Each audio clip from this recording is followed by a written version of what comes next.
everyone, my name is Nakia. I'm a junior studying public health and Spanish, and I currently serve as the Chief of Expansion at Blueprints for Pangea. Hi all, my name's Yash. I'm currently a sophomore studying business, and I am currently the Vice President of Expansion here at Blueprints. So we're here to talk to you a little bit more about the expansion department.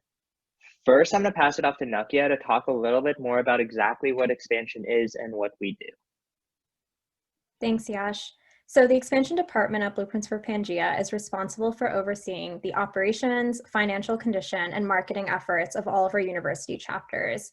We were founded back in 2013 at the University of Michigan, and the University of Michigan now serves as the headquarters branch for the entire organization.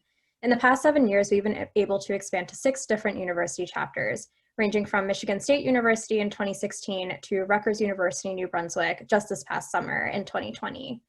So essentially what we do at the headquarters branch in the expansion department is we have 2 separate branches of the expansion department, which includes the expansion management team and expansion specific project streams.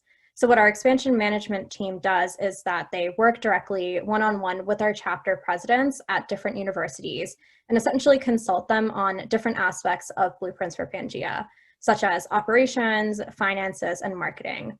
The other branch of the expansion department are project streams, and these project streams can range from analyzing the operational and financial viability of different universities to expand to, as well as analyzing the different factors and different key metrics of our current university chapters.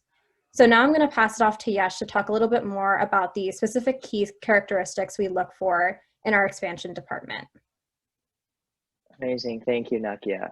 So our first most important skill is communication. So oftentimes as an expansion manager, you're going to be communicating with the chapter president and the e-board at the said chapter. You will also be communicating with other members at HQ. And finally, you'll be communicating with a wide variety of different stakeholders, whether it's someone at a hospital or someone at another nonprofit.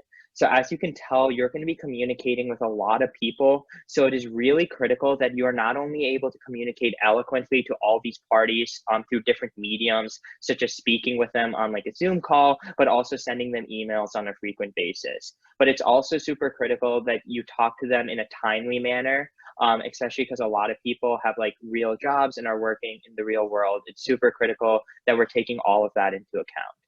Next is creativity. So oftentimes, the first solution that you think of to a problem isn't always going to be the best or the correct solution. We run into it all the time here at Blueprints, which brings us into like a huge need for a lot of creativity and a lot of creative solutions to a wide variety of problems. Obviously, you don't need to know the answers to a lot of these problems from the beginning, but the willingness to think outside of the box is super critical to being a successful expansion manager at Blueprints. And then finally, is strategic thinking. So within Blueprints, as I mentioned before, you're going to be handling a lot of different things for chapters. For example, a hospital partnership, a collaboration with a storage unit, also a partnership with a nonprofit. So when you're taking all of these different things into account, it's really important that you're handling them in a timely manner and really thoroughly going through each problem so that you can handle it all at once.